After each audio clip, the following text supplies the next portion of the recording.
Welcome to What We Watch When We Drink, a Booze Dancing Entertainment Network podcast featuring lively discussions about movies, TV shows, and anything else that we're watching while we drink our favorite boozy beverages.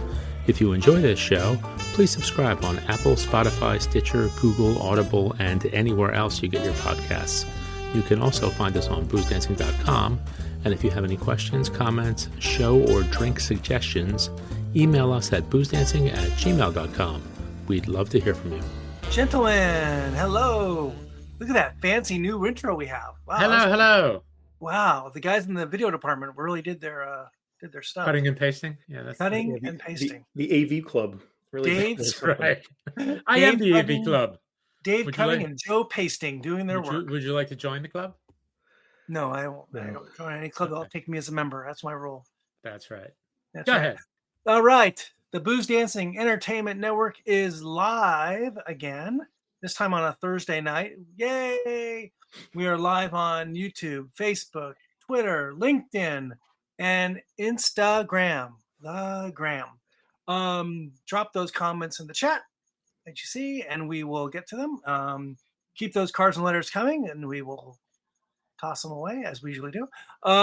This is another podcast to be made. Tonight we're live, and then it'll be a podcast in a few weeks.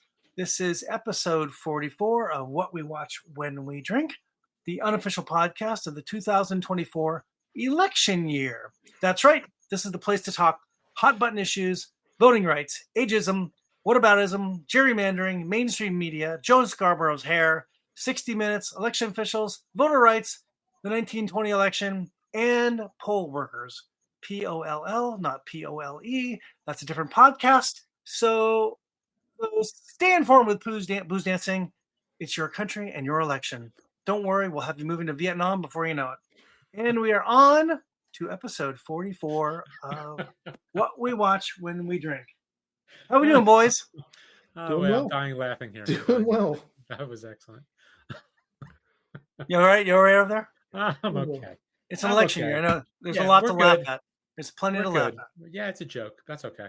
World's going to end anyway, so it doesn't matter. That's right. As long as it doesn't end in the next 45 minutes or so. No, exactly. Minutes. Right. Okay. So we've got another interesting thematic idea, podcast here. I think Mike was the one that came up with this concept. Yes, we'll curse him when we're done. We'll curse him when we're done. So it kind of goes back to episode 43. Which was about two different crime dramas, right? Yep. And this is about a current crime drama and its predecessors. The crime drama on HBO Max, True Detective, which is an anthology series, and there's been 3 other seasons of it. And we're going to talk about the first episode of each of these 4 seasons. Am I right? Yes, that's correct. Right. So it's an anthology. There's loosely connected, and same original writer in the first 3 seasons, and all-star casts in every season. So we're going to break them down, at least episode 1 of each season, and see how they rate and how they compare. And we will also be drinking spirits, because that's what we do around here. Correct? That's right. So here's the question. Why Yes. is episode 1 so important? It's the first one? But it sets the table, right? I mean, it sets the table. It's supposed to get you interested. It's like the appetizer to the big omakase dinner that you're about to have. That's right. The very overpriced omakase. Well, it's 8 episodes, so an omakase is typically 8 to 10 courses. True. So, But how often have we seen a show that the first episode sucks, and then maybe doesn't really get rolling or interesting until episode 3? You got to hang with it. Yeah. Yep. Right. And so that's another aspect of this. Do these first episodes make us want to continue watching the show? Is it enough? Is there enough there for us to keep going? Whether it's great or whether it's not a great episode. Right? Yep. I got you. Yep. All right. Well, exactly. So we're going to start with episode 1. Season 1. Season 1. I'm sorry, season 1, which came out in 2014. Looks like.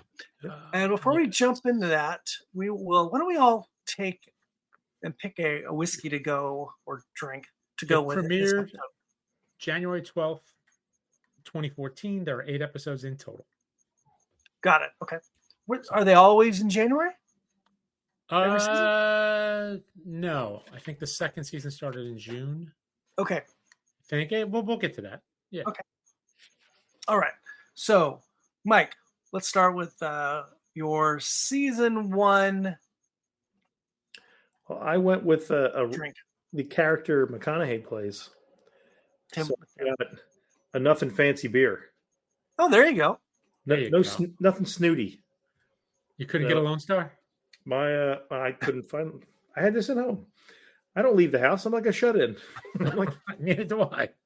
He has a line in it where he tells the guys it's I'm going to go now, and they're like, no, you can't go. And he says, well, it's Thursday, and I'm off on Thursday, and it's noon, and I drink at noon on Thursdays. So we're going to drink.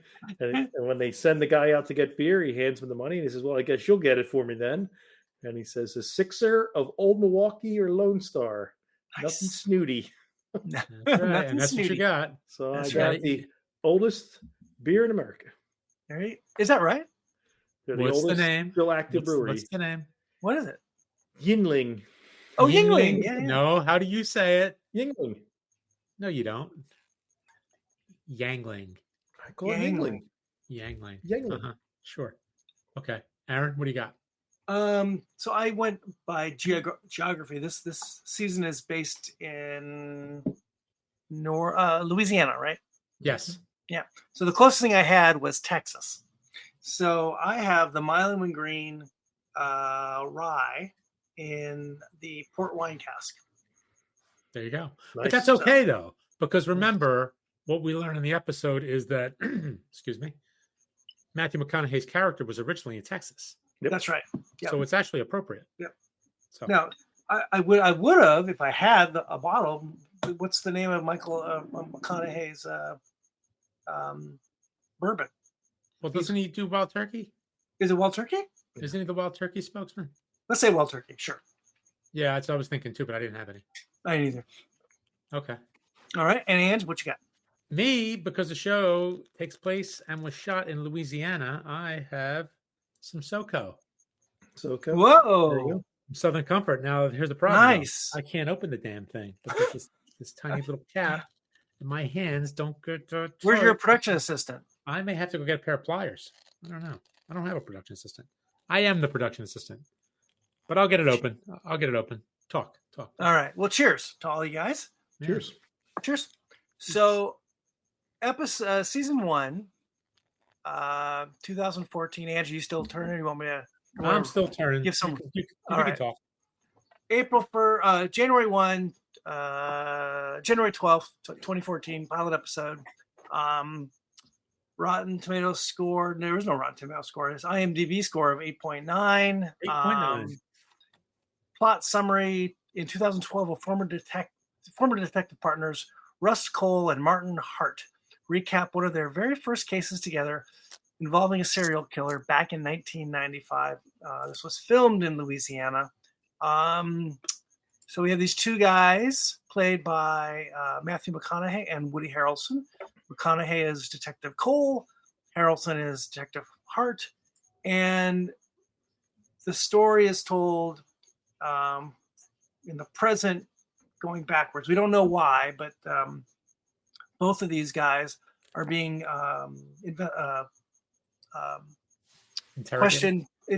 questioned by police about this case that happened X years ago. And we hear their versions of the story mostly about each other and about what happened. And then most of the episode is a flashback to the actual crime that was committed. Right. Correct. And the crime itself is a dark, ugly, mean Ritualistic crime, killing. ritualistic crime. And Matthew McConaughey's character is seemingly new to this police force, and he's got a bent toward this kind of darker kind of crime, and he's a loner. He's kind of weird, and this is his kind of thing. Whereas Woody Harrelson's character is a way to go, Ange. We get that bottle open. Woody Harrelson's character is more by the book, old school. Don't get all weird and touchy feely with me. Right. And he's been there. These guys are partners, but not real close. Now, what do they call McConaughey? What's his nickname? I don't remember. The Taxman. Oh, right, the Taxman. Right. And they call him this because he carries that big ledger. That's right, that big notebook. Notes. Right. And he takes very detailed notes, and he draws. He actually sketches out things from the crime scenes. Yeah. So it's them trying to figure out what how this happened, and really, it's our introduction to the two guys and their relationship, and how it might play out over a season. Right? Yes. What are you guys' thoughts on Harrelson and McConaughey? Oh, they were great. They were really, really good. It opens with them being interviewed 17 years later, and you see. Is it 17 years? Oh, I don't remember. You see him. Wow. McConaughey's almost like a derelict at this point in time, and yep. And Harrelson's an old, middle-aged at this point, fat guy, and you see them go back and forth. And when they're younger men, you see how the job probably wore them down, and they saw things they shouldn't have seen, and life kind of got in the way. Right. Yeah. So it was 17 years because the murder was on June 3rd, 1995, and the Russ Cole interrogation was. You all right there? I'm fine, thank you. Okay. The interrogation was April 26th, 2012. So you get to see the back and forth jump. And a lot of times when you use these time jumps, they just don't make sense. And I thought this actually worked pretty well.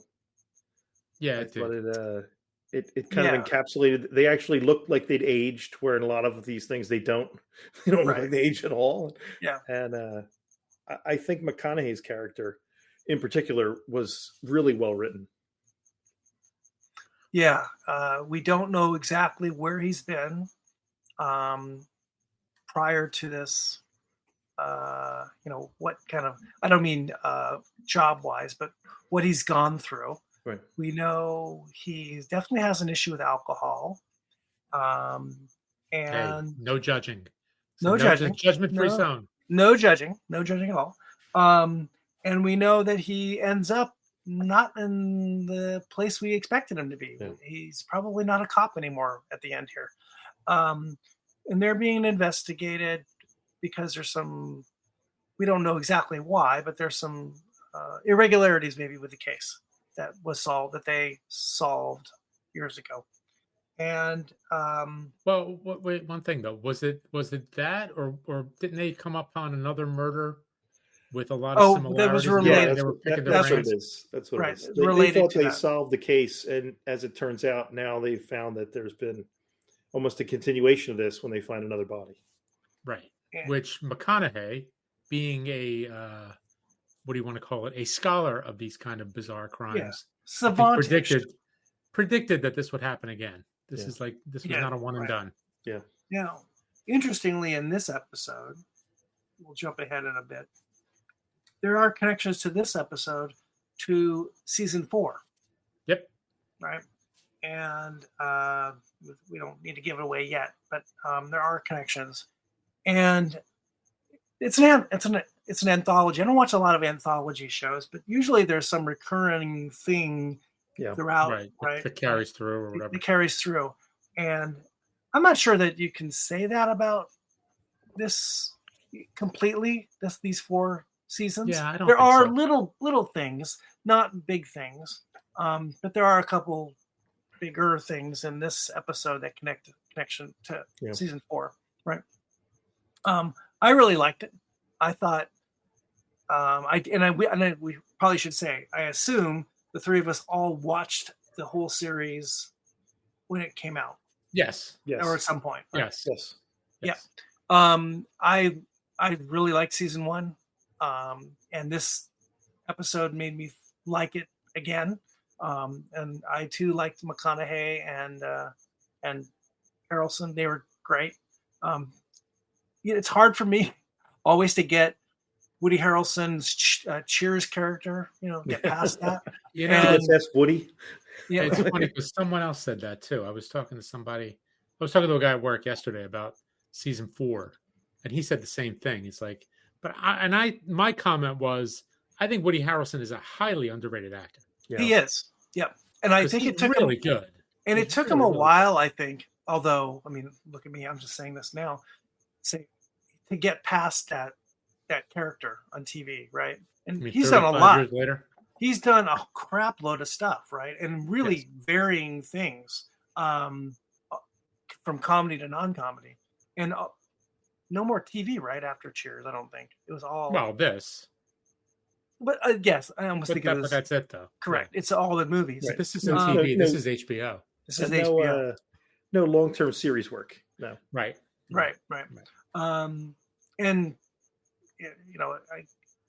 opposite of that, I don't know that McConaughey did any television, right? He's a movie guy. Yeah, I don't think he's in TV. So now they've joined forces, and it's a really good pairing. It's a really, really good pairing. It is. And watching this episode again, it made me want to rewatch the series. That season, I should say. Right. Yeah, same, because I don't remember a lot of it. Yeah. I don't either. But the characters were interesting enough to okay, I could jump into this. There's a darkness to it. The other thing I like about it is the ancillary characters are all well acted and well written. Yep. So it isn't like they just went and said, well, we've got these 2 roles and then there'll be some other people in the background. And it says, like, no, actually the rest of these roles they're really well done. Yeah. The woman that plays Woody Harrelson's wife in it, Michelle Monaghan. I think she's great. I think, Love Monaghan. and you have to watch the whole episode, the whole thing to see it. But season. I think she was really well written. The guy who plays their boss is Kevin Dunn. Mm-hmm. Kevin Dunn. I think he's a very good character actor. He's great. I think he's great in this. Yeah. Playing I got to go in front of the press. Oh, what do you got for me? How's the new guy working out? All the different things about, do we keep him? Do we cut him loose? This kind of stuff. Yeah. It was kind of odd to me. One strange part of the story was it seemed like a really big police force for such a really small town. Yeah. And why are they doing a news conference? I mean, maybe the state gets involved to do it, but some little piece of... And I think they answered that in it when they said that, what is the guy, Jerry? Jerry's friends are coming. And he's the governor. Right? He's like, who the hell's Jerry? And they're like, the governor. Yes. Oh. Yeah. So I think you're probably seeing a crossover of, local municipal to county to city to state people involved in this. So the police force probably isn't all their police force. Yeah. It's just, everybody's throwing people at this because Jerry said we have to do something. Yeah. Before we run off here, the crime is pretty brutal. Yep. And weird. I sort of remember when it came out that was a big conversation piece about the show. This is pretty dark. This is pretty ugly. And the way they film that whole thing is pretty graphic, which now we don't think twice about, right? Yeah. That's like Saturday morning cartoon stuff now. Yeah, they didn't pull any punches. Yeah, no, they didn't. So I think 3 thumbs up from us, I guess, on that one, on season 1 of True Detective. Yes, but we're not going to rate them till the end. We're not going to rate them all till the end. Okay, we're not going to rate them when we get to the final. Just by the way. Mine's good. This port cask from Mallow and Green is just delicious. Should have gone with the bourbon. Yeah, I should have. I don't know if I have anything. No, I'm saying I should have. Oh, you should have. I should have gone with bourbon. Yeah. Not enjoying the what's that beer called? Yingling. Beer is very Yingling. filling. What's this? Beer is very filling. And, It is, and I've kind of been off beer. Not that I don't like it. It's just too much. It's too much. By the way, the SoCo, I know we reviewed it a little while back. It's good. It's Holds not up. as bad as I remember it being kind of Holds like up. sweeter and more Yeah. syrupy as a kid. As a kid, I mean, as a younger adult. I'm sorry, no underage drinking here. Yeah. But it's not that bad. I mean, it's kind of But now you cocktail, and you throw a sugar cube into something, and you throw some other bitters and things in to change flavors, and yeah, that's a cocktail in a glass. It's already cocktail for you. it is absolutely. It's got it for you. We've talked about this too. I think maybe with Andre. That was my drink in college. Was it? I only drank that. I thought I was a big highfalutin drinker drinking SoCo. Well, you and, were in college. And I guess You could have been drinking Everclear. I kind of recall. I could be wrong. I know there was an article that Chuck Cowdery posted about SoCo and its history, and I thought there was something in there that how it's changed. The flavors changed. They changed the recipe a bit over the years, and I remember it being sweet. Yeah, it's not that sweet. I don't think it's super sweet. I mean, it's sweet, but it's not disgustingly sweet. So is it? It's considered a liqueur, right? I have no idea. I couldn't tell you. Yeah, it's not whiskey. What's the ABV on that? Like, I don't think it's much. 30%. Yeah, I think it's lower. I'm not sure. Yeah, I don't have my. It would be interesting to put into an old fashioned. I might have to. I think it'd be too watered down. Makes a nice Manhattan too. Yeah. I may have to revisit. I think it'd be too watered down, frankly. That was my dad's. Well, they don't put the other stuff into it to water it down. That was my dad's Manhattan. I think it's Southern Comfort Manhattan.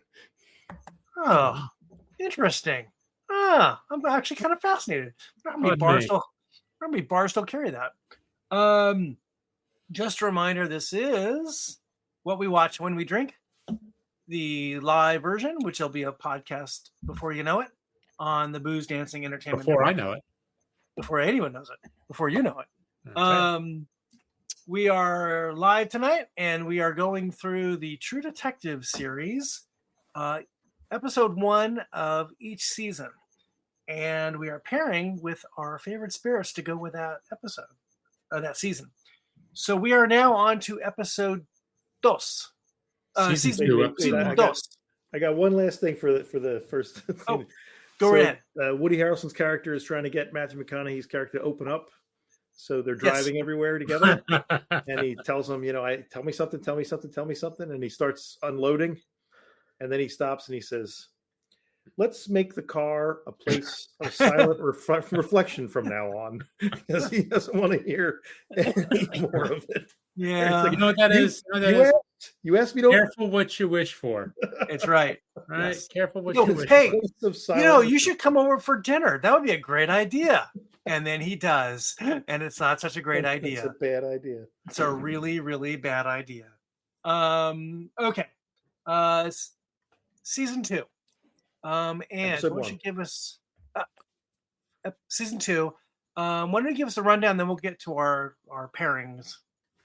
Okay. Season 2, episode 1, The Western Book of the Dead is the episode title.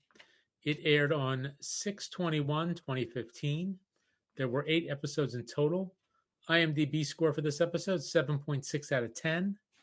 Plot summary, it's just one line. A bizarre murder brings together 3 police officers and a career criminal in the corrupt city of Vinci, California.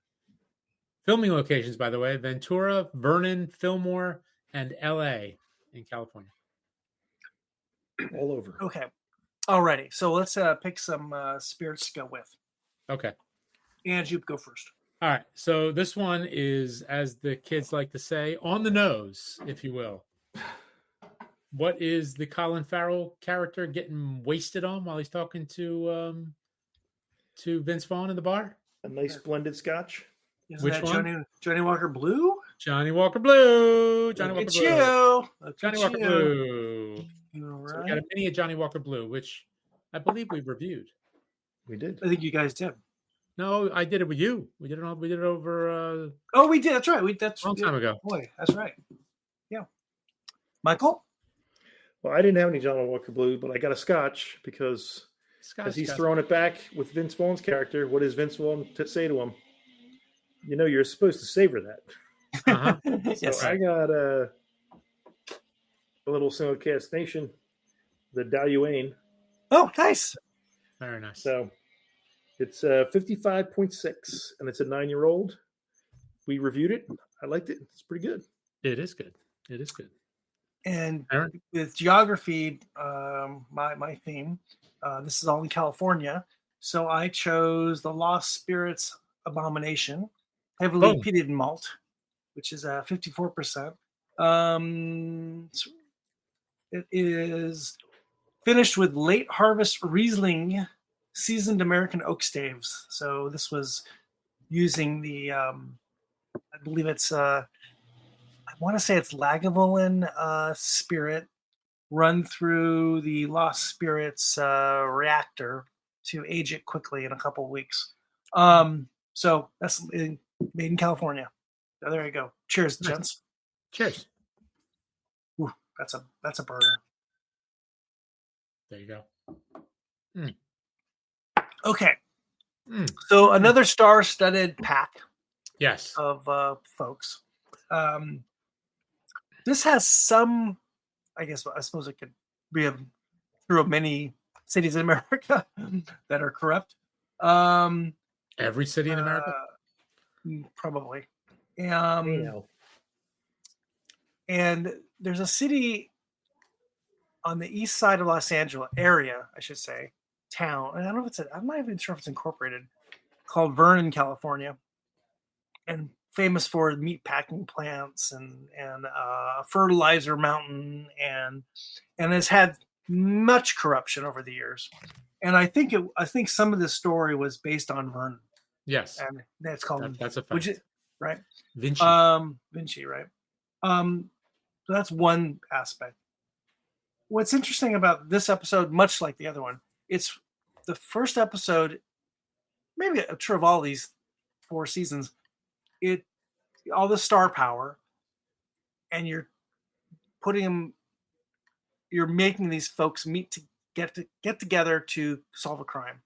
Right. And here it's a little bit different because you've got the 3 different police Three cops. who seemingly have nothing to do with each other and now are coming together to figure out what's going on with we don't know that till later, but a larger crime and a death on the road. And so we have who are our 3 stars here? So the 3 cops are played by Colin Farrell as Detective Ray Velcoro, Rachel McAdams as Detective Annie Bezaridis, Taylor Kitsch as Officer Paul Woodrow. They're the 3 cops. And then the crime figure in this is played by Vince Vaughn, who plays the character of Frank Semyon. He's our bad guy. Yes. So I think it's really interesting this is our way of getting all these kids together for the big party, for the big series. Now, there's a connection between Colin Farrell's character and Vince Vaughn's character. But that's about it, I think. I think the other ones are all kind of disconnected, at least. They're disconnected, right? And I think they just are. And we know that all 3 of these folks, and this is true probably of even the first season, and we could probably say this about season 3 and 4, all these cops have issues. Oh, yeah. Right? Many, many issues. No, they seem fun. So, Sure. And let's throw all the issues into one big blender and put these kids together and let's go solve a murder. And that's kind of what the case is here. You got 3 really screwed up cops, and let's go solve a murder. Yep. Right? Yep. Again, I love these 3 actors, these 3 cops, and Vince Vaughn. And I'm not sure I love their characters, but I love them. And it's hard to like Colin Farrell in his character. Like or not like? it's The hard to character. like the character. of Oh no, yeah, no, he's and bad. Bad. yeah, it's just, but he does the character amazing justice, right? Yeah. Yep. I also like it because it's California. It's Los Angeles. It's it's Southern California. I like that whole aspect of the show too. Some of it's a little bit kind of unbelievable. I don't know, this whole, whatever that casino thing is. I don't know. We don't really have a whole lot of that. There's a little bit of that here in LA, but it's not big, that kind of thing. But there's definitely some underground stuff going on, like every city. But I love the characters. I did Mike? not.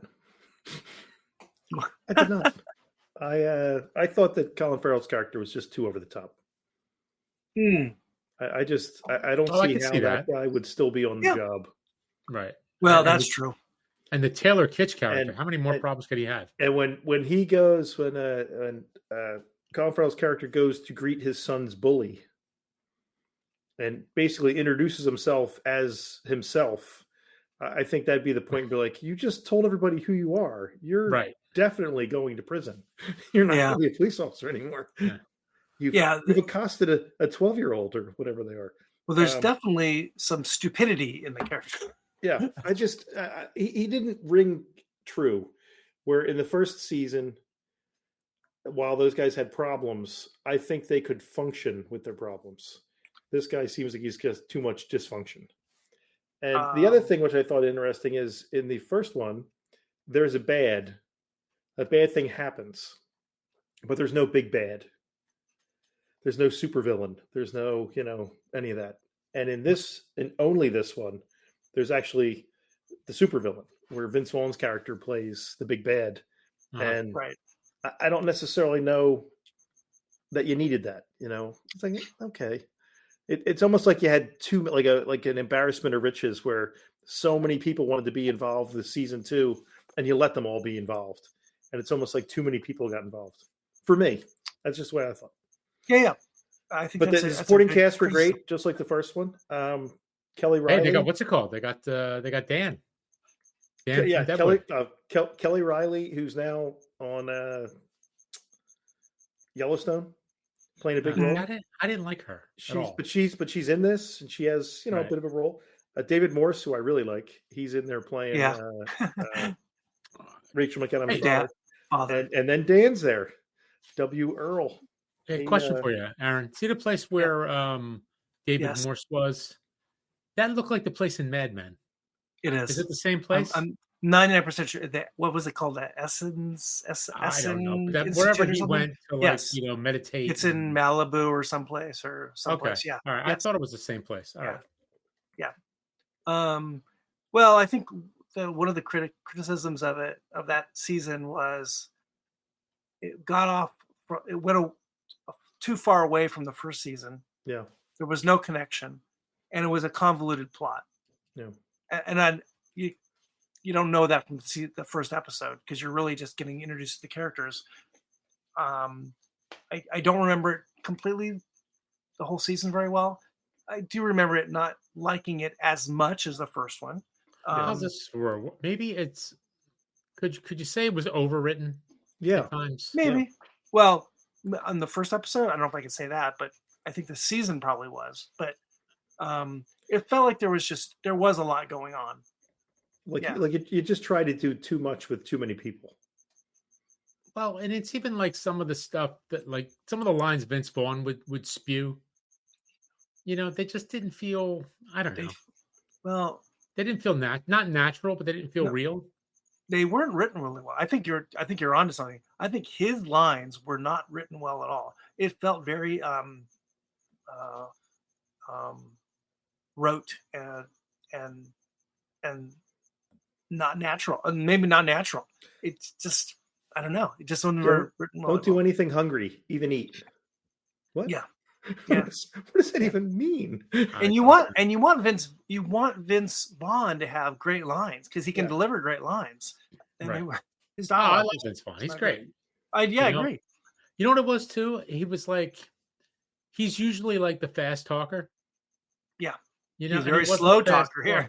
boy. Oh my God, was he a slow talker? It was Yes. like killing me. Yes. And the wife was sort of the same way, and she was Yes. just kind of, Yeah. I don't know. It felt almost like this thing with his whole storyline from the first episode. It felt like there's like, is the CIA involved? Is there a spy thing going on? There's foreign people here. What is this? What's this got to do with some murder on the road? It just seems so convoluted, maybe. It's so drastic from the first season.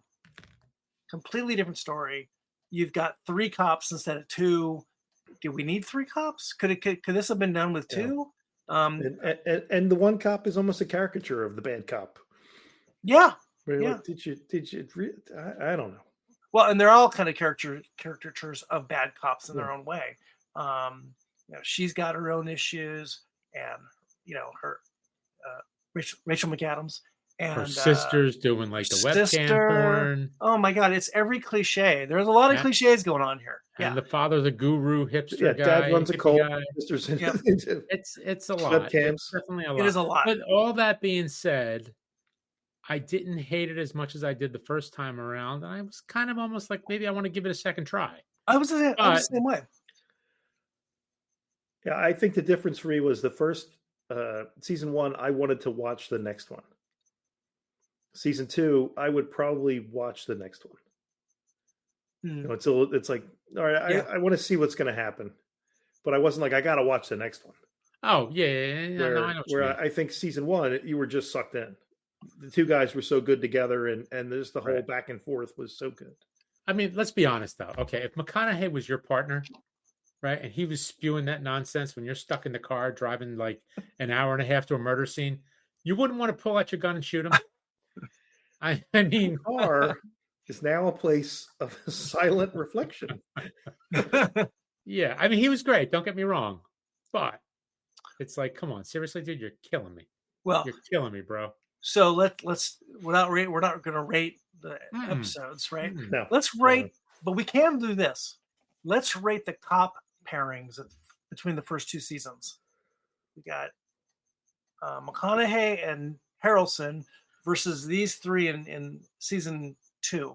Well, if you want to talk chemistry, McConaughey and Harrelson, and Woody Harrelson, their chemistry was instantaneous. Hands down. It was hands perfect. down. I mean, it was great. It's great. They might be brothers, right? Really? There's a joke that they might be brothers. In the show, you mean? No, in real life. Oh, really? I never heard that. That's hilarious.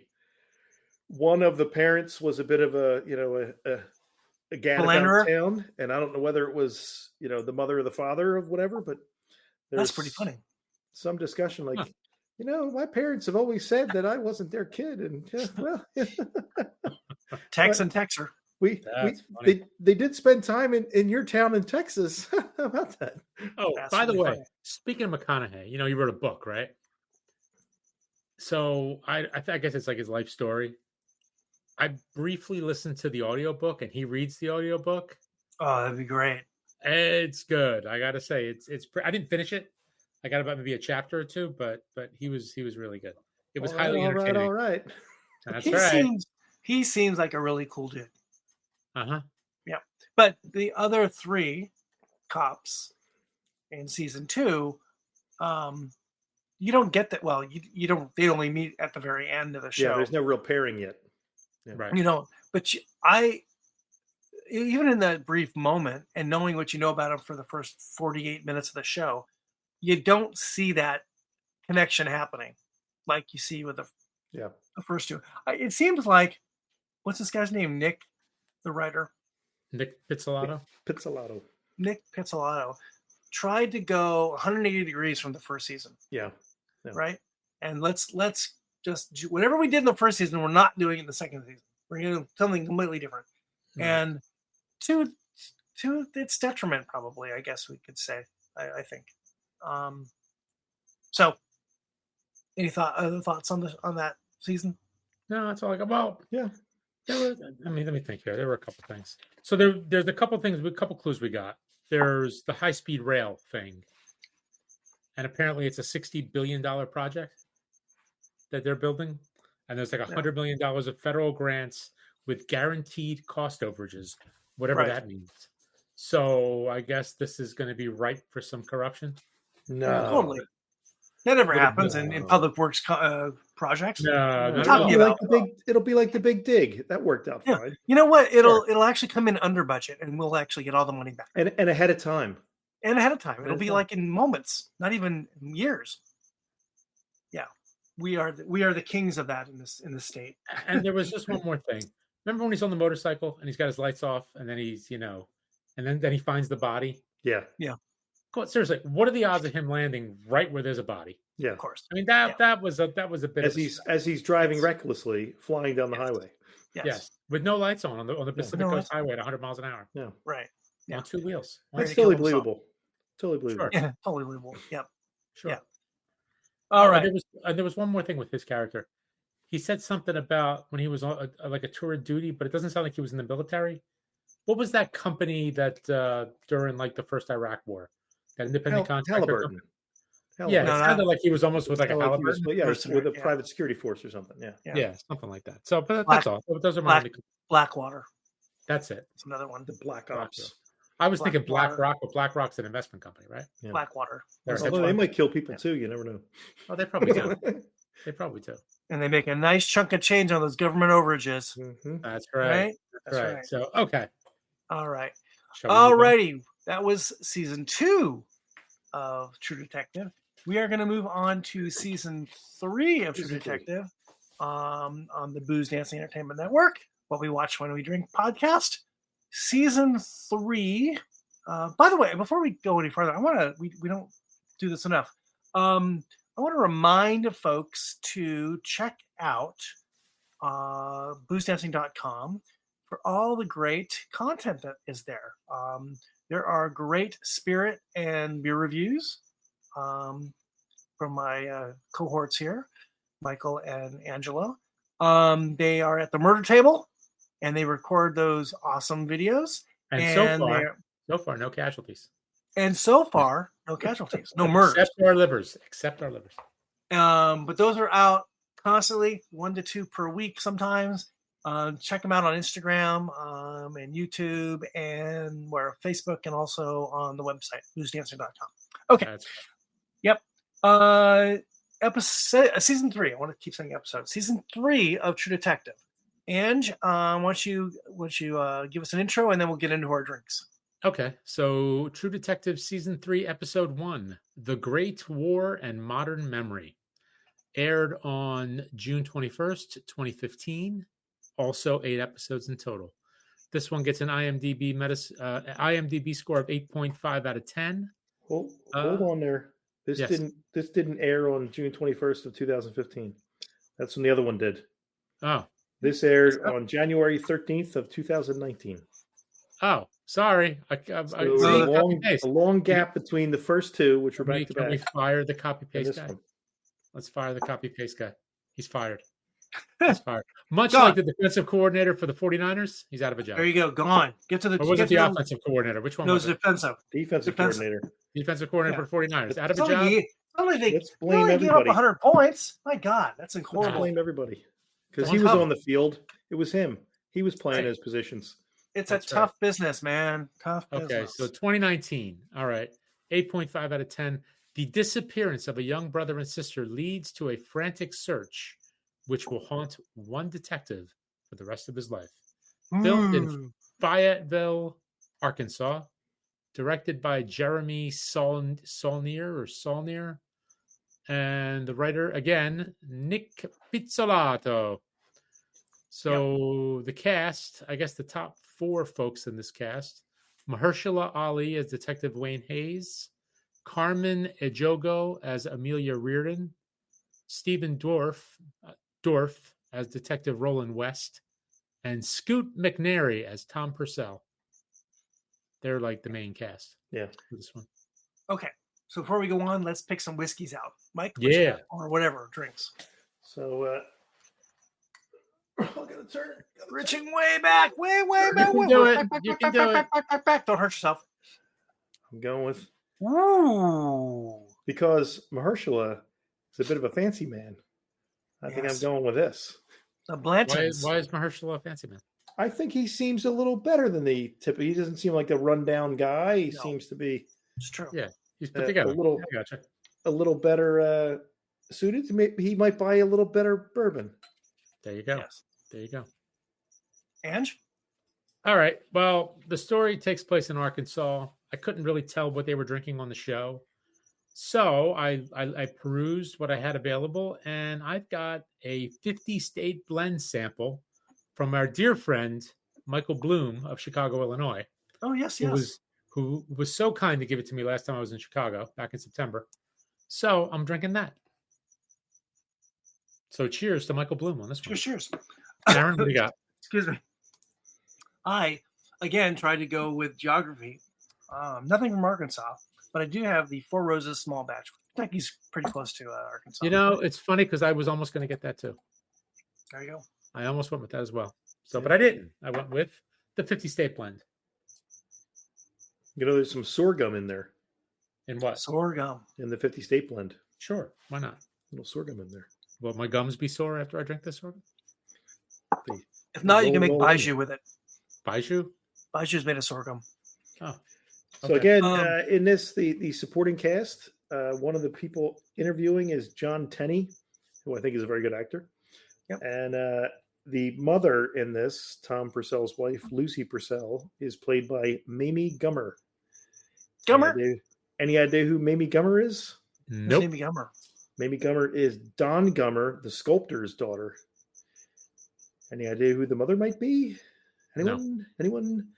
Nope. An Crickets. actress. I don't know if you've heard of her. She's been nominated once or twice or 23 times for an Academy Streep? Award. Meryl Streep's daughter. What? Seriously? It's Meryl Streep's daughter. Mamie Gummer is Meryl Streep's daughter. Oh, really? Holy fuck. Not that she doesn't deserve the role and did do a great job playing the mother, but Yeah, I that's got who you. it is. When I I, had saw the no name, I'm like, idea. Mamie Gummer. That's Meryl Streep's daughter. I was just joking when I said Meryl Streep. I was going That's to. Meryl Streep's I should daughter. have said Sally Field. That's I should have said Sally Field. Well, she and if you look at her at IMDb or any of these things, and you know that it's Meryl Streep's daughter, you force yourself to see the resemblance. Yeah, And she Okay. looks a little bit like her mother. that's impressive. That's impressive. Yeah, I see it a little bit. Yeah, I can see it a So- little bit. Episode 1, season 1, we have we have a partnership of two big name actors.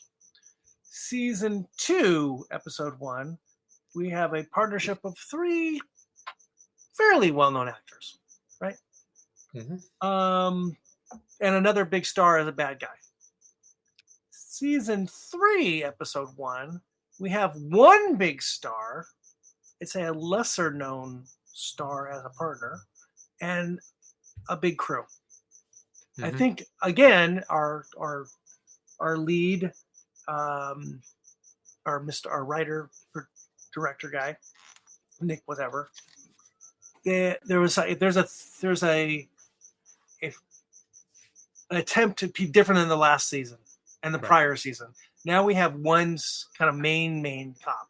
I guess Steven Dorff is a main character as well, but it's really Ollie's show. Am I Yeah. right? Would you guys say that? Yeah. Yeah. Right. And when you Now, have the luxury of having someone like Mahershala Ali on, you let Yes. him do whatever he wants to do. Yes. The guy is an amazing, Yeah, you know, Great actor. one of America's Yeah, finest. yeah. He's great. Yeah. Yes. Similarly to season 1, this story is told backwards a bit from Mr. Ollie's character. What's the name of the detective? I forgot. His name is Wayne Detective Hayes. Wayne Hayes. Detective Hayes is being interviewed for a book, right? It was a crime, like a detective show. Yeah. Oh, detective show, Crime right? series. Correct. That's That's an it. America's Most Wanted kind of thing. Yes. Something like that. And he's remembering things from his past, and he's remembering the crime, the would-be crime here, and as well he's remembering being interviewed about the crime 10 years later is it 10 years later? By the Yeah, cop? I think so. Something like I that. think it's more than that. Is it more?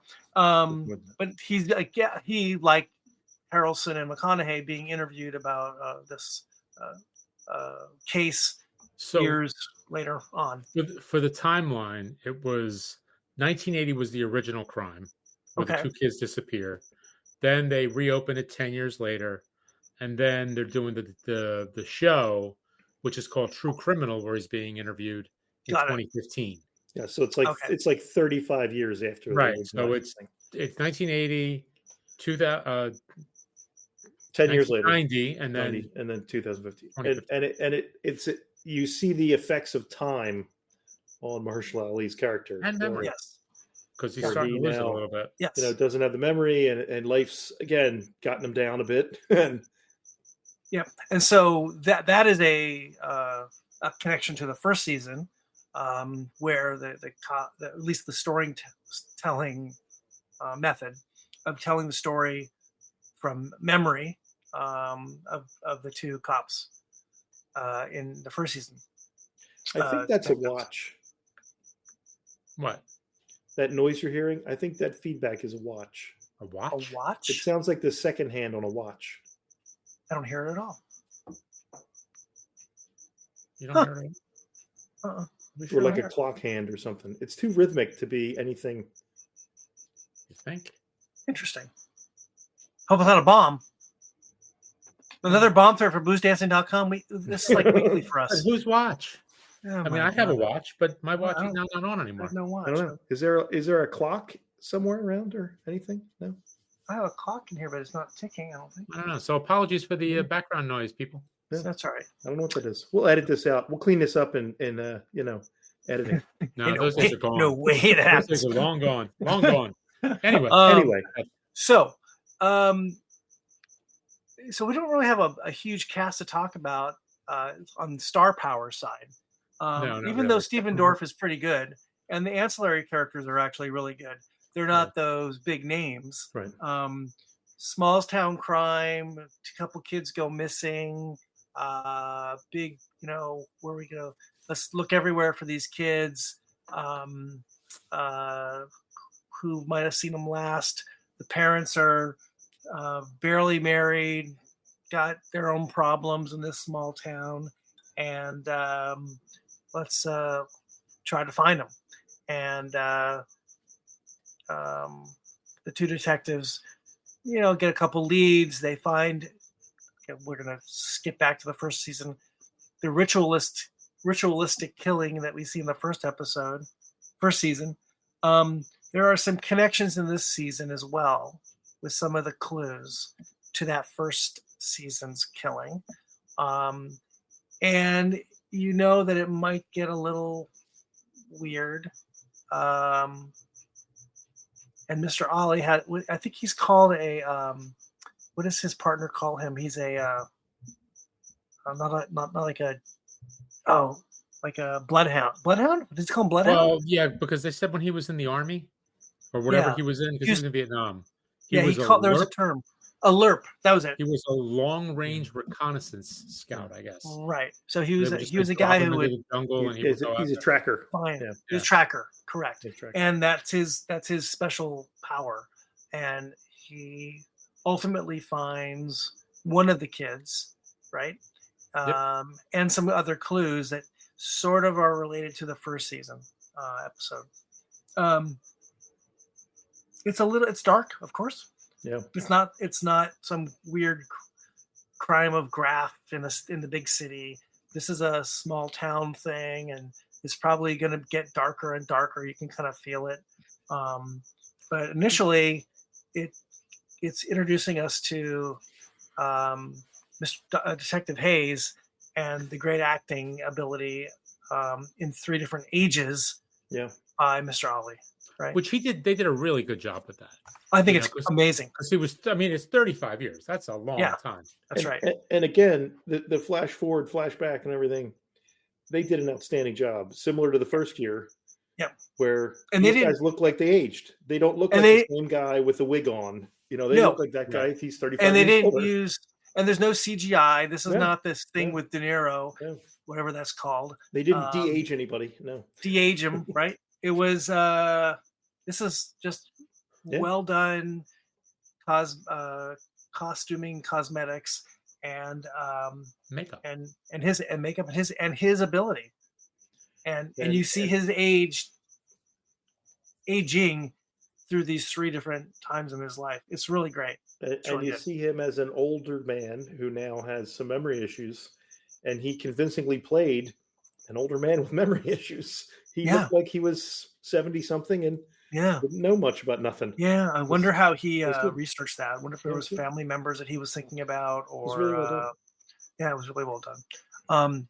Definitely an episode that made me want to revisit that season, if only for him. And I think similar to the first season, it made me want to watch what's next. Mm-hmm. Not it was like, oh, I'll watch what's next. It's like, no, I gotta watch the next one. I gotta see what the next one is. Yeah. I liked this. I like the Arkansanian landscape, the caves, the hillsides. It's near the Redneck Riviera, man. Totally. We're in Ozark country. Ozark. This is totally Ozark, right? It was really cool him digging around and finding, just goes off on his own. You know, this is pre-cell phone. This is all walkie-talkie stuff. And he's out there roaming around and finding clues and finding a body. Yeah. Really good. Really good. Other thoughts, gents? I like, what's his name? I like Scoot McNairy. He's really, really good. He's a really good actor. actor. Guy plays the father. Yeah, he pops up in a lot of good shows. Did either of you see Godless? No. Yeah. He was really good in Godless. Yeah. There was another show called *Halt and Catch Fire*, which was kind of about the making of the, what's it called? The personal computer. Uh-huh. Almost like the Dell story, I guess. Yep. He was great in that too. He was really, really good in that. Yeah. So Scoot's really good, and he pops up every once in a while, and it's like, hey, it's Scoot. Yeah. It's kind of a simple story. In the first episode. We're not. It's just missing kids. Right. Find them, and he's telling the story backwards. And it's not real complicated, but it's setting you up for the future, and this aging man, this middle-aged man, this young detective, and him, and what having this, not we're giving away much here, that the crime will get more complicated, and the investigation will get more complicated, and this man is seeing it through 3 sets of eyes, right? It's really, I think it sucks you in really well without being really complicated. Yeah, I think it does. Yeah, I liked it a lot. Liked it a whole lot. Last thoughts on it, on season 3? No, it was good. I don't remember I don't know if it, what's the word, stuck the landing at the end, but I remember liking it a lot more than the second season. Yeah. So, all right, you want to move on to the last one? Season 4, again, Booze Dancing Entertainment Network. What we watch when we drink. We are going to season 4, which just recently came out on the Max.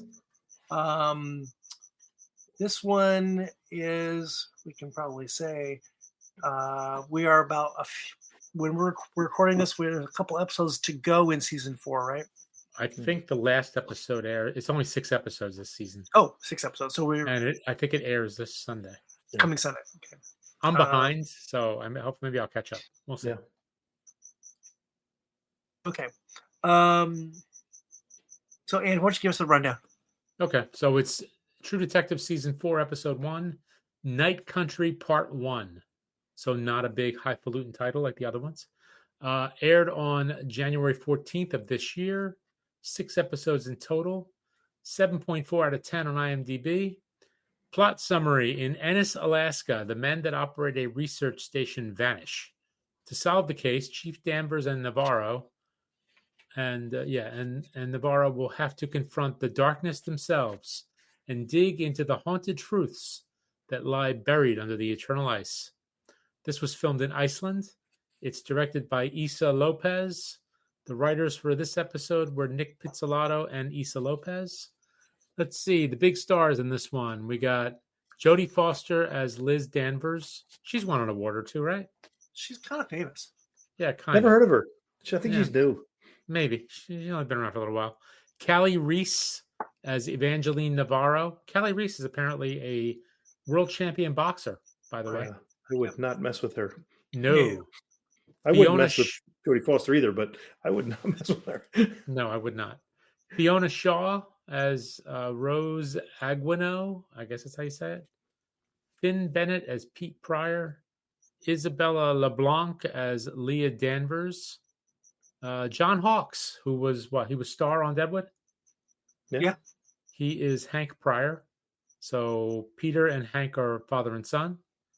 And that's really, there's a bunch of other people. I don't really know who they are, but that's kind of like the main group. Yep. So Okay. So let's dig into our whiskeys. Where do we want to start? Mike, you're up. I just grabbed the Nelson Brothers. Hey, the Nelson Brothers. If you're in Alaska, stuff's getting imported to you. You're going to find something. They're going to send it to you. Okay. Ange? Well, this is kind of indirect. This is more about where it was filmed than about the actual show. So it's filmed in Iceland. So Iceland's kind of Scandinavia-ish, right? Akavit? Sort of. I got some akavit. I got the ski kluben. Oh, nice. From the fine folks at Tamworth Distilling. A, because I like to say ski kluben. And B, because I like to say akavit. And also, my son just went skiing in the White Mountains. So there you go. It all kind of works. Yeah. Anyway. Mine is Alaska adjacent. The show is allegedly in Alaska. Allegedly. I have the Two Brewers single malt from the Yukon, which is there you go. Right next door to the to Alaska. Close enough. Close enough. 46% single malt. Bravo. Yep. Canadian? Okay. Canadian in Whitehorse, Yukon. Whitehorse, Yukon. Ski kluben. Single malt. Oh, that's nice. I like the ski. Pardon our audience. Pardon our audience. We are drinking. That's way more important than talking at the moment. That's what we do, man. That's what we do. So we do what we drink when we watch. Okay. So there's a lot going on in this episode, season 1. I rewatched it. I'm watching the current season. I think you boys are too. And I rewatched the first episode for this podcast because I'm pro. And we talked about this before we went on. There's a lot going on in this episode. You're introduced to a lot of characters, and there is a complicated story, a complicated beginning.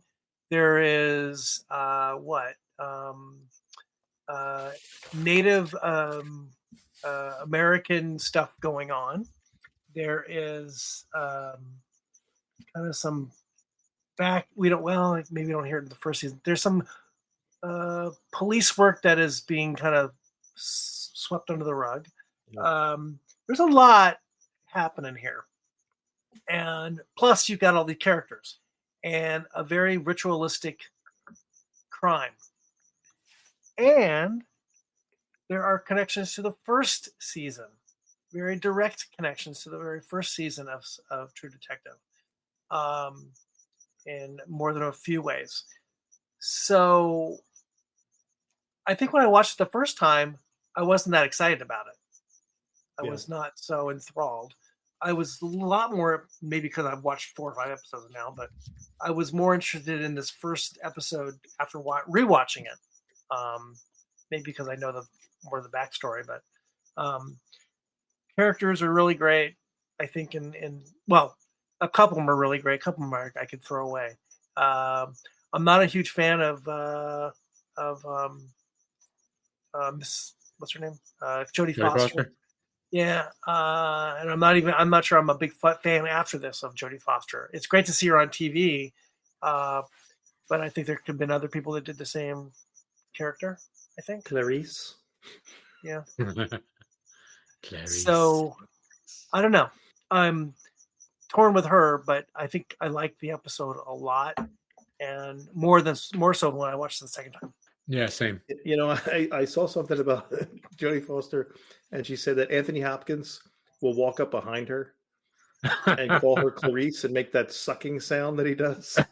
Still to this day. And she said, and it still terrifies her. When they're picking up half gallons of oat milk at the Whole Foods in hello Clarice in Beverly Hills. That's funny. Because they run into each other all the time. I think she's a great actress. I think she's one of those underrated people.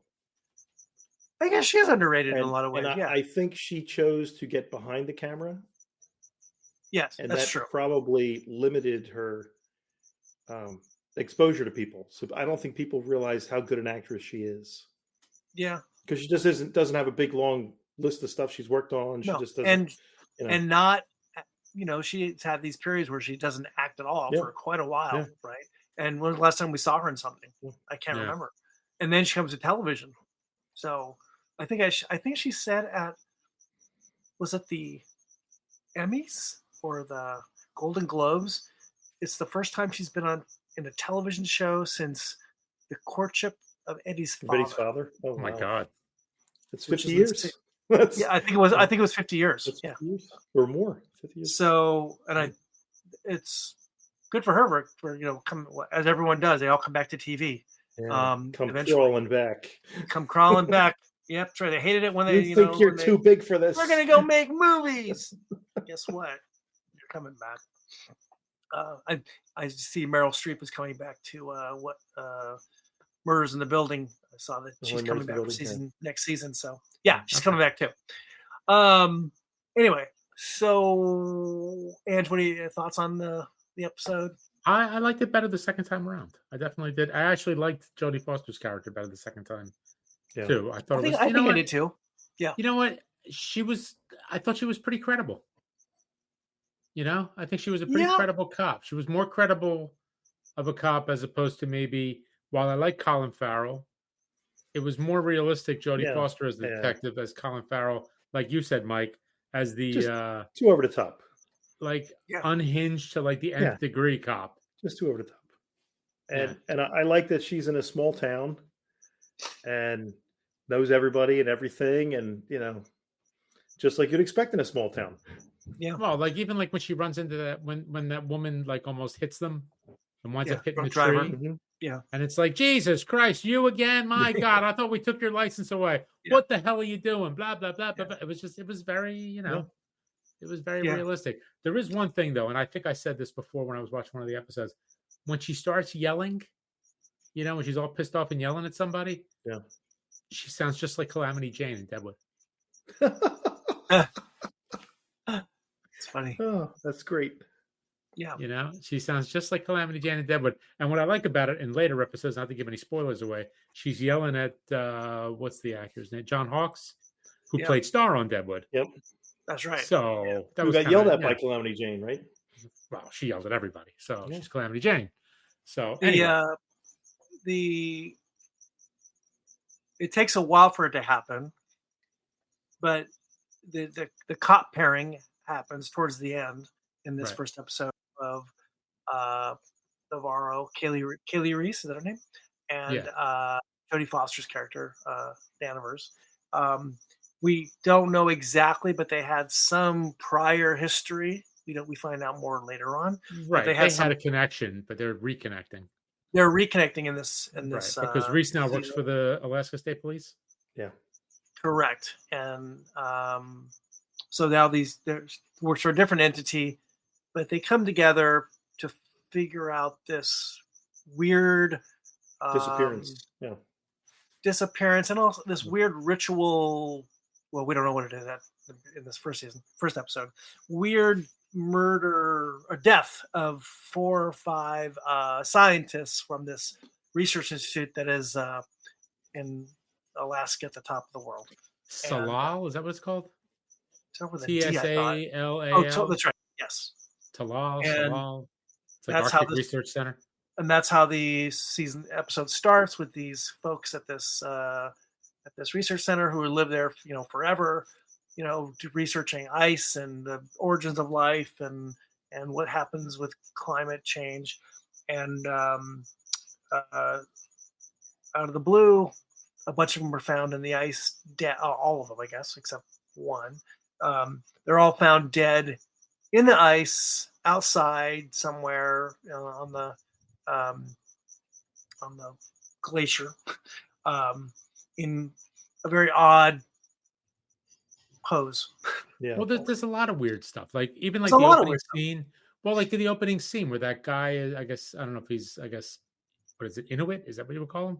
Yeah. Or whatever it is, and he's out hunting those. What is he, elk? Is it elk or reindeer? They suddenly turn and they run off the cliff. Yeah. We don't know why. Yeah. Right. We have no idea why, and that's kind of like a little bit of a mystery. So there's like all these little things, and then they say she's awake. Who is she? At the research center. Yeah. I think the one guy said, "Oh, she's awake." Well, who is she? We don't know that yet. And the Kaylee Reese's character is driving through town. And there just happens to be a polar bear wandering through town. Yeah, what was going on with one eye? Don't forget the one eye. Only one eye. And you're like, what is that? And Jodie Foster's character has that stuffed polar bear with like an eye removed. Is Aaron frozen or is he just like listening? Is he frozen? Oh wait, did what happened in season 4 just happen here? Yeah, I think he's been pulled into the ice. Oh my god! Well, we got to go find him on the ice. Do we? Do we got to go find him? I think it looks like his Wi-Fi went out. We got a problem. He'll be back. He'll be back. Oh, we can keep talking. But yeah, there's a lot too big for television. He's going to go do the silver screen. He's going to go. I'm leaving the little box. He's our David Caruso. Yeah, I think so. Hang on a second. Let me see what's going on. I thought again, I didn't like season 2 because I thought there was too many people going on. Okay. And in the first season, they're paired immediately. Right. In the second season, they're paired immediately, or the third season, they're paired immediately. And in this season, they get paired obviously towards the end of the first episode. But right.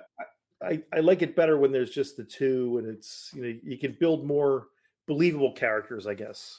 Yeah. Without it having to be so over the top. Looks like his provider. Guess who's not going to be a future sponsor of the show? Not a future sponsor? Yes, Spectrum Cable, not going to be a sponsor of the show. He should pay his bills, really, is more than anything. Maybe. What other thoughts you got from this season, from this episode, I should say? I thought the interesting thing in all of these is there'll be some younger police officer who will assume something is cut and dried, and the grizzled veterans that are starring in this will point out how horribly wrong they are. And it carried on through all of them, and into this one it was the same way, where they said, well, they've only been gone a little while. Look, they just made a meal, and she opens the sandwich to say, those processed meats, they're good for forever, but mayonnaise, at least 48 hours, these people. And how did she learn this? Because her daughter would leave the sandwich in the backseat of the car? Exactly. Right. Where you would go through and you're like, but it's always, some young person will be like, oh, this is clearly what happened. No, au contraire. By the way, the young cop, he looks like a young Matt Damon. Oh, really? Yeah. He does. I can see it. Yes, he does. Maybe they de-aged Matt Damon for this, and he's doing it under I mean, he's hit hard times. He's doing Dunkin' Donuts commercials, so I'm not really sure. That's right. She's definitely got that old school detective ability, to see things that are out of place, not right. Just when she turns off the TV. Where they go there and the other police have just hung a sheet over the television. Ferris Bueller. We can't find the remote. We can't turn it off. We can't turn it off. And she just taps two panels. No, we tried that. Okay, we tried that. It's right here. This is how we turn off a television. Just in case anyone's wondering. She can find the door that opens. A little and effort, no one else kids. can. A little effort. Yes. No, we've exhausted ourselves. We've done so much. We just can't do it. The tongue on the floor. Why is the woman's tongue, and why are there lines? Do I get overtime? Am I going to get paid overtime for this? Yeah, damn kids. No commitment. I was excited about this show because it's set in Alaska. I love that. Uh-oh. He doesn't love it that much. Yeah, I love that. He loves it. He froze again. If only we could go and make him say things now. If we get you know maybe what? AI him. Maybe that cricket will jump into his mouth and we'll just He could burst into songs. I'm telling you, there's a cricket. There's a cricket. I think it's too rhythmic to be a cricket. It never stops. Maybe he's got a lot of crickets. It sounds like the second hand on a watch. Yeah, but it's not. Notice how it stopped. Do you hear it now? Well, no, because it's coming from him. Right. It's somewhere with him. So I don't know if he's got like a. But much like you, he doesn't wear a watch. Yeah, but maybe he's got a clock hanging in his little garage or something. Or I don't know. Maybe it's the timer for his phone. He has it set to a regular clock. I don't know. Who knows? But anyway, yeah. I really am intrigued again. First, season 1, season 3, season 4. See the episode. I really want to see what happens next. Season 2, I'll see what happens next. It just okay. Let's see what happens next. Yeah. Well, I don't know if you were the same way or different, or if you maybe you really like season 2. Season 2 was kind of frustrating. I stuck with it because the first episode. And that's the thing. Like, I stuck with it. Like, I didn't have to stick with season 1 or season 3 or season 4. Right. Did you get that cricket out of your mouth? Did it jump in? I don't know. Dang. All we saw was this. And then it just stopped. I thought the polar bear got you. I didn't know. Magic of the internet. Yeah, what is up with the one-eyed polar bear, stuffed polar bear, and then the real polar bear? Interesting. I don't know. I guess I got to go back and I got to keep watching. More of this. And did she really see the polar bear? Right. Because that other person saw a person walking barefoot with no clothes across the tundra. Travis. Oh, you know what? Speaking of Travis, remember when she walks out to the ice, when Fiona Shaw's character walks out to the ice and sees the guy like doing the weird rhythmic dance or whatever? It totally reminded me of Twin Peaks. Yes, very much. It was so. like Twin Peaks, and it was like Killer Bob, the way he was like kind of dancing like a little crazy. So I think there's a little bit of Twin Peaks ishness to this whole season. Yeah. Because of where this is being filmed, supposedly being filmed or shot. I think you've got this whole mysticness, mysticism of the Inuit world. There's a lot here, and it almost, when you describe it, it's almost, this is too much, but it's not. Well, it isn't. It isn't. The season's gotten better. The first episode, you're introduced to so much stuff that it's a little bit overwhelming, I think. I'm glad I hung with it. I just had a thought. You know what would have been a good pairing for this? For booze? What? Bailey's. Remember she Bailey's? pours Bailey's in the guy's gas tank. That's right. One of the who does it? It was what's her name? It was Navarro, right? Navarro, yeah. She poured Bailey's those guys because those guys are walking by her, and one of them is talking about being mean to a woman, basically, right? And how is she going to get back at him? And one of her, before that, someone says about her that she's like about women's rights and women empowerment. Wasn't that the guy from The Arrest? The guy that was at and it's the guy from The Arrest. It was the same guy, right? Because she hit her in the packing, right? Whatever that seafood factory is. Did you hit him with a bucket? Did you hit him with a bucket? It's so great. I hit him with a bucket. The whole thing about that this is all under darkness. Right. Right. There's this number of days. The thing that one guy says to her is like it's like day 2 of darkness, or and on the screen as you keep watching, quite a while now. Yeah, it goes on as soon as you hit the winter solstice. It's dark where they are for I'm not sure how many days, but quite a few days that they don't see light, or very little, and that changes. That's a whole different way of the world, right? So seasonal affective disorder, it's a real thing. Yeah. So there's definitely a connection with the weirdness of this episode, this season and the weirdness of the very first episode. Yeah, right. And the Twin Peakness of it all. So yeah, it's a little freaky. It is a little freaky. It's probably not. I'm not sure. It's not great, but it's good. Yeah, no, it's good. It's Yeah. got me intrigued to watch it again. And Yeah. I like a lot of like the little things. I like the relationship with the little interactions with the father and son, with Hank and Pete Pryor. Yeah. Yeah. Matt Damon and Star. Matt Yeah. Damon. It's not Matt Damon. I know, but it looks like a very young Matt Damon. I mean, if you go back and watch like Telling to Mr. Ripley, Matt Damon, Yeah. where he's like younger, thinner, the whole bit. I think he'll be ultimately a hero in all this. I think. I don't know, but I think maybe. he's gonna. And then there's a bunch of little things too. They said something about the water, and I think that becomes an issue in later episodes. Yeah. Like they can't drink the water, and there's a mine or something. Yes. Yeah. Where there might be some water contamination and some other things going on. The big bad ugly company that's been destroying the Right. environment. Yeah. Right. Then of course there's the question of what did we see like running around that research facility every once in a while? Yeah. It'd be like a flash of somebody running by. Yes. Yeah. Also more Twin Peaksy kind of thing. Yeah. So Or Scooby-Doo. I'm not really sure. Maybe Scooby-Doo. Sure. Same thing. Yeah. Same thing. David Lynch was a huge Scooby-Doo fan. Scooby-Doo fan. Yeah. Huge Scooby-Doo fan. The group of kids on Buffy the Vampire Slayer, they were all called the Scoobies. The Scooby Gang. Were they? Yeah. Sure. Were they? They called themselves the Scoobies. They were. Yeah. Interesting. So yeah, So- it was good, and I'm intrigued, good. and I want to finish it up. Maybe if I have time, I'll try to get those 4 or 5 episodes in before the finale. Yep. So let's recap. So Okay. let's just compare and contrast. So what's the best cop pairing in all of these? No, that's easy. I mean, Season the one. first one's the best one. Season one. one. Right. See, how about the worst cop pairing? Season 2. Season Season 2. two. Yeah. Season 2. Because they're not paired. Well, They yeah. just kind not of forced paired. together. Right. They have no connection. Yeah. There's nothing going on there. So that Favorite thing of is the missing. 4 season ones, episode ones. Oh, season 1 easily. Season 1. I think season Season 1. 1. Yep. Second favorite?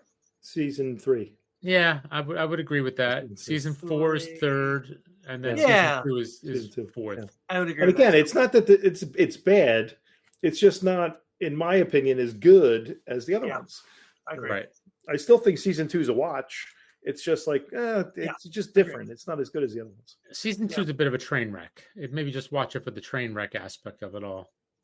The one thing that I wonder is, HBO had this great show, Game of Thrones. I don't know if you heard of it. Never heard of And it. the guy Never who watched it. wrote Game of Thrones, while a prolific author, not exactly a time-sensitive fellow. No. So there was gaps in between when stuff got released. Yep. I wonder if a similar situation happened here where he did 2 shows, 14 and 15. The third year it didn't come out until 4 years later. And now this one has a co-writer and it's coming out 5 years later.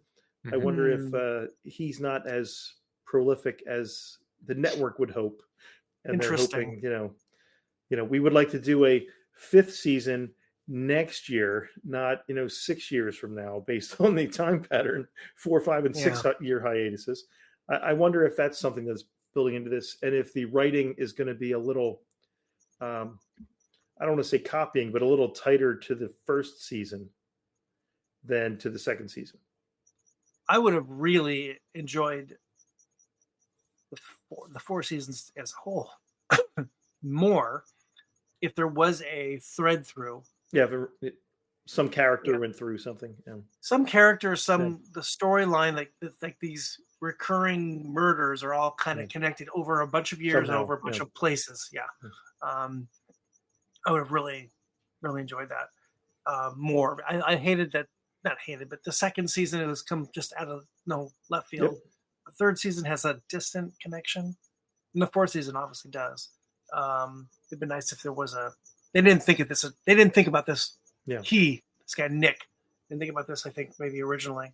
Just, you could have an anthology series that are just, just separate stories that they're all murder cases, right? And that's probably where this started, not thinking about how to make them all connect thematically, I think. Except you got, tragic cops is maybe the connection. So I in general, I like the whole series, and some seasons are better than others, and I'm hoping that this season 4 ends well, that I'll like it. I was a little curious that, if you see American Horror Story, I've never watched it. It's basically the same cast. Yeah. Okay. And they just play different roles every time the anthology starts up. Where if you see the what's the one with Daniel Radcliffe and the one we talked about. We talked about it. With it's the same 3 characters just going through time. Right. Yeah.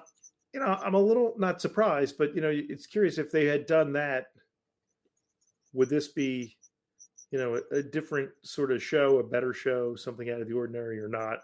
To your point, there's no theme carrying it together. It's just season 1 is totally independent. Season 2 is totally independent. Thread, you mean? Thread.